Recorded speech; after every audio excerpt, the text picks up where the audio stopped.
Assalamualaikum warahmatullahi wabarakatuh. Baiklah teman-teman, saya di sini akan menjelaskan tentang sarana berpikir ilmiah. Perkenalkan, nama saya Nadia Irawati Siregar.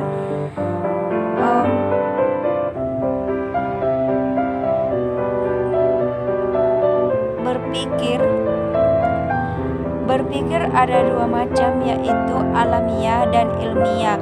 Berdasarkan kebiasaan sehari-hari dari pengaruh alam sekelilingnya, ialah berpikir secara alamiah, dan berpikir secara ilmiah sarana tertentu secara teratur dan cermat. Sarana berpikir ilmiah: bahasa, logika, matematika, dan statistika. Bahasa, alat komunikasi verbal yang dipakai dalam seluruh proses berpikir ilmiah, alat berpikir dan komunikasi untuk menyampaikan jalan pikiran kepada orang lain.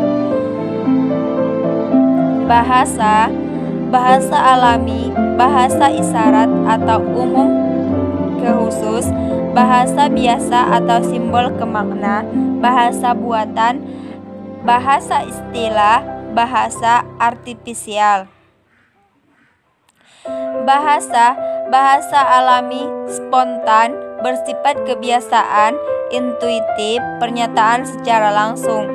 Bahasa buatan, berdasarkan pemikiran, sekehendak hati, diskursif, logis atau luas arti, pernyataan tak langsung. Bahasa alami adalah kata dan makna satu kesatuan utuh atas dasar kebiasaan, sedangkan bahasa ilmiah ialah istilah dan konsep satu kesatuan yang relatif. Keunikan manusia terletak pada kemampuannya berbahasa. Homo sapiens, animal symbolicum. Dalam kegiatan berpikirnya, manusia menggunakan simbol. Transformasi objek faktual menjadi simbol abstrak diwujudkan lewat perbendaharaan kata-kata yang dirangkaikan oleh tata bahasa untuk mengekspresikan suatu jalan pikiran.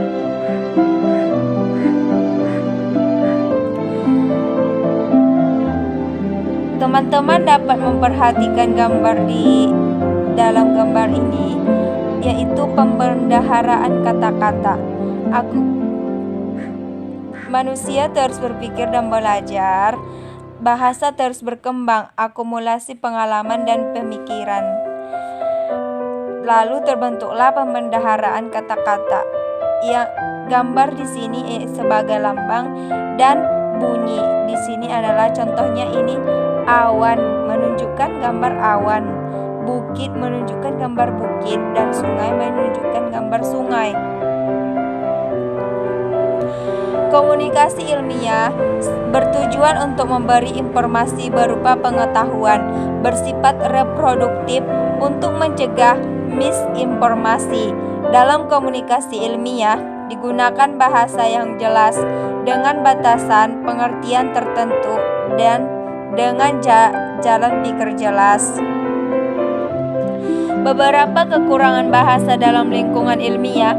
Dalam lingkungan ilmiah ditekankan segi simbolik tanpa kegiatan emotif dan afektif. Tetapi perlu diingatkan bahwa bahasa verbal tetap mengandung ketiga aspek tersebut. Bahasa mempunyai beberapa kata yang mempunyai arti sama atau sebaliknya. Hal ini menimbulkan kekacauan semantik. Dalam menjelaskan sesuatu seeksak mungkin, sering malah mengurangi arti. Bahasa sering bersifat sirkular atau berputar-putar dalam menggunakan kata-kata, terutama dalam memberikan definisi. Logika, ilmu pengetahuan tentang asas, aturan, hukum-hukum, susunan atau bentuk pikiran manusia yang dapat mengantarkan pikiran pada suatu kebenaran. Membahas pembelajaran sebagai proses pencarian keterangan baru. Asas-asas logika: Principium identitas, Principium contradictionis, principium exclusi terti, principium rationis supplementis. Silogisme logika deduktif. Semua peneliti adalah orang jujur, premis atau premis mayor. Semua peserta program S3 adalah peneliti atau premis minor. Semua peserta program S3 adalah orang jujur atau kesimpulan. Tahap induksi ilmiah. 1. Observasi dan eksperimen. 2. Hipotesis ilmiah. 3. Verifikasi dan pengukuran.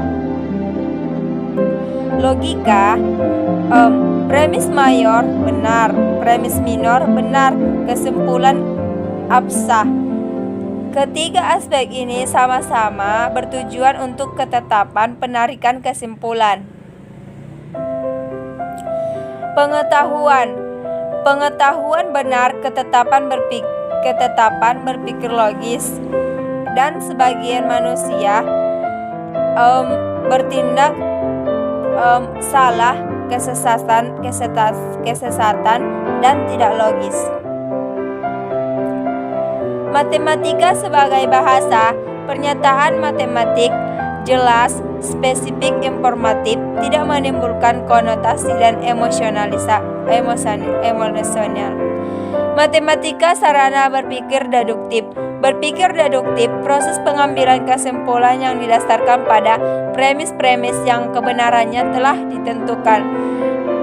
Teman-teman dapat memperhatikan gambar premis di dalam gambar ini.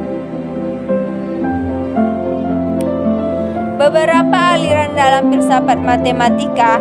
Immanuel Kant berpendapat matematika pengetahuan yang bersifat sintetik a priori, ekstensinya bergantung panca indera dan logistik, tidak memperhatikan dunia empiris. John Bauer, matematika adalah intuisionis. David Hilbert, kaum formalis, banyak masalah logika yang sama sekali tidak ada hubungannya dengan matematika. Kenapa ada statistika? Karena adanya keinginan untuk memperoleh sesuatu yang terbaik di antara banyak pilihan. Bagaimana caranya? Cara sederhana dan hasilnya akurat. Teori peluang. Awalnya, atas dasar kepercayaan seseorang akan terjadi sesuatu kejadian. Teori Galat. Teori distribusi. Terima kasih, cukup sekian presentasi saya tentang sarana ilmiah. Wassalamualaikum warahmatullahi wabarakatuh.